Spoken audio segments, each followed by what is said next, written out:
ಶ್ರೀಮತೆ ರಾಮಾನುಜಾಯ ನಮಃ. ಎಲ್ಲರಿಗೂ ನಮಸ್ಕಾರ. ಇವತ್ತು ತಿರುಪ್ಪಾವೈನ 5ನೇ ಪಾಶುರ. ಇದರಲ್ಲಿ ಆಂಡಾಳ್ ಸ್ನೇಹಿತೆ ಅಂದರೆ ನಿನ್ನೆ ತನಕ ಆಂಡಾಳ್ ಹೇಳ್ತಾ ಇದ್ರು ನಾವೇನು ಮಾಡ್ತೀವಿ, ಅದರಿಂದ ಏನು ಪ್ರಯೋಜನ ಆಗುತ್ತೆ ಅಂತ. ಇವತ್ತು ಅವ್ರ ಸ್ನೇಹಿತರು ಆಂಡಾಳ್ಗೆ ಕ್ವಶನ್ನ ಕೇಳ್ತಾರೆ.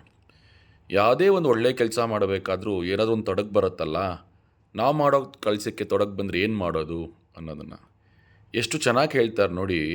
ಈ ಕಾಲದಲ್ಲಿ ಅದನ್ನು ಹೊಟ್ಟೆ ಉರಿ ಅಂತೀವಿ. ಅಂದರೆ ನಾವೇನೇ ಒಳ್ಳೇದು ಮಾಡೋಕ್ಕೋದ್ರೂ ಯಾರೋ ಒಬ್ಬರು ಕೆಟ್ಟದ್ದು ಬಯಸ್ತಾ ಇರ್ತಾರೆ. ಸರ್ವೇ ಸಾಮಾನ್ಯ. ಒಬ್ಬರು ಚೆನ್ನಾಗಿದ್ದಾರೆ ಅಂತ ಒಬ್ರಿಗೆ ಇಷ್ಟ ಆಗಲ್ಲ, ಒಬ್ಬರು ಹೊಟ್ಟೆವ್ರಿ ಪಡೋದು ತುಂಬ ಕಾಮನ್. ಅದರಿಂದ ಏನಾಗುತ್ತೆ, ನಾವೇನೇ ಕೆಲಸ ಮಾಡೋಕ್ಕೋದ್ರೂ ಅಡೆತಡೆಗಳು ಬರುತ್ತೆ. ಈ ಕ್ವಶನ್ನ ಕೇಳಿದಾಗ ಆಂಡಾಳ್ ಎಷ್ಟು ಚೆನ್ನಾಗಿ ಎಕ್ಸ್ಪ್ಲೇನ್ ಮಾಡ್ತಾರೆ ಅಂದರೆ, ನಾವು ಮಾಡ್ತಾ ಇರೋವಂತಹ ಈ ನೋಂಬು ಏನು ಅಂದರೆ ದೇವರ ಸ್ತುತಿಯನ್ನು ಮಾಡ್ತಾ ಇದ್ದೀವಿ. ಯಾರ ಸ್ತುತಿಯನ್ನು? ಶ್ರೀಕೃಷ್ಣ. ಶ್ರೀಕೃಷ್ಣ ಯಾರು?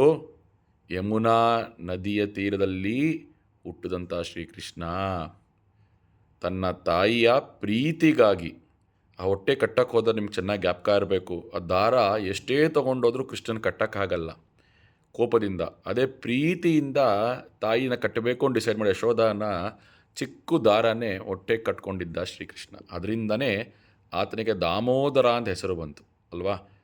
ಯಾಕೆ? ಕೃಷ್ಣ ಯಾವುದಕ್ಕೋಸ್ಕರ ಬಗ್ದ ಅಂದರೆ ಪ್ರೀತಿಗೋಸ್ಕರ ಬಗ್ದ, ಹೊತ್ತು ಕೋಪಕ್ಕೋಸ್ಕರ ಅಲ್ಲ. ನಾವು ಮಾಡ್ತಾರ ಈ ನೋಂಬು ಕೃಷ್ಣನಿಗಾಗಿ ಮಾಡ್ತಾ ಇದ್ದೀವಿ. ಕೃಷ್ಣ ಪ್ರೀತಿಗಾಗಿ ಏನನ್ನಾದರೂ ಮಾಡುವಂತಹ ಶ್ರೀಕೃಷ್ಣ ನಮ್ಮ ಈ ನೋಂಬನ್ನೂ ಕೂಡ ಯಾವುದೇ ಒಂದು ಅಡೆತಡೆಗಳಿಲ್ಲದೆ ಇದನ್ನು ಕಂಪ್ಲೀಟ್ ಮಾಡೋದಕ್ಕೆ ನಮಗೆ ಸಹಾಯ ಮಾಡ್ತಾನೆ ಅನ್ನೋದನ್ನು ಆಂಡಾಳ್ ತಾಯಾರು ಹೇಳ್ತಾರೆ. ಇನ್ನು ಲಾಸ್ಟ್ 3 ಲೈನ್ಸಲ್ಲಿ ನಾವು ಇಚ್ಛಾ ಮನಸ್ಸ, ನಾವೇನೇ ಕೆಲಸ ಮಾಡಬೇಕಾದ್ರೂ ಮನಸ್ಸಿನಿಂದ, ದೇಹದಿಂದ, ಬುದ್ಧಿಯಿಂದ ಎಲ್ಲವನ್ನೂ ಒಂದೇ ನಿಟ್ಟಿನಿಂದ ಮಾಡಬೇಕು ಅನ್ನೋದನ್ನು ಆಂಡಾಳ್ ತಾಯಾರು ಹೇಳ್ತಾರೆ. ಯಾವತ್ತೂ ಅಷ್ಟೇ, ನಾ ಇಲ್ಲೇನೋ ಕೆಲಸ ಮಾಡ್ತಾಯಿದ್ದೀನಾ, ನನ್ನ ಗಮನ ಇಲ್ಲೇ ಇರಬೇಕು. ನೀವು ನೀವು ಚಿಕ್ಕ ವಯಸ್ಸಲ್ಲಿ ನಮಗೆಲ್ಲ ಜ್ಞಾಪಕ ಇರುತ್ತೆ, ದೊಡ್ಡವ್ರು ಹೇಳ್ತಾ ಇರ್ತಾರೆ, ಬುದ್ಧಿ ಕೋತಿ ಇದ್ದಂಗೆ 1 ಸೆಕೆಂಡ್ ಇಲ್ಲಿದ್ದರೆ ದೇಹ ಇಲ್ಲಿರುತ್ತೆ, ಬುದ್ಧಿ ಎಲ್ಲೋ ಇರುತ್ತೆ, ಏನೋ ಯೋಚನೆ ಮಾಡ್ತಾ ಇರುತ್ತೆ. ನೋವು ಬಂದರೆ ಹಂಗಲ್ಲ. ನಾವೇನೇ ಮಾಡಿದ್ರೂ ಕೂಡ ನಮ್ಮ ತಲೆಯೇ ಎಲ್ಲಿ ಓಡ್ತಾ ಇರುತ್ತೋ, ನಮ್ಮ ದೇಹ ಎಲ್ಲಿರುತ್ತೋ, ನಮ್ಮ ಏಕಾಗ್ರತೆ ಎಲ್ಲಿರುತ್ತೋ ಅಲ್ಲೇ ಇರಬೇಕು. ಅದನ್ನೇ ನೋಂಬು ಅನ್ನೋದನ್ನು ಆಂಡಾಳ್ ತಾಯರು ತನ್ನ ಸ್ನೇಹಿತೆ ಎಕ್ಸ್ಪ್ಲೇನ್ ಮಾಡ್ತಾ ಇದ್ದಾರೆ.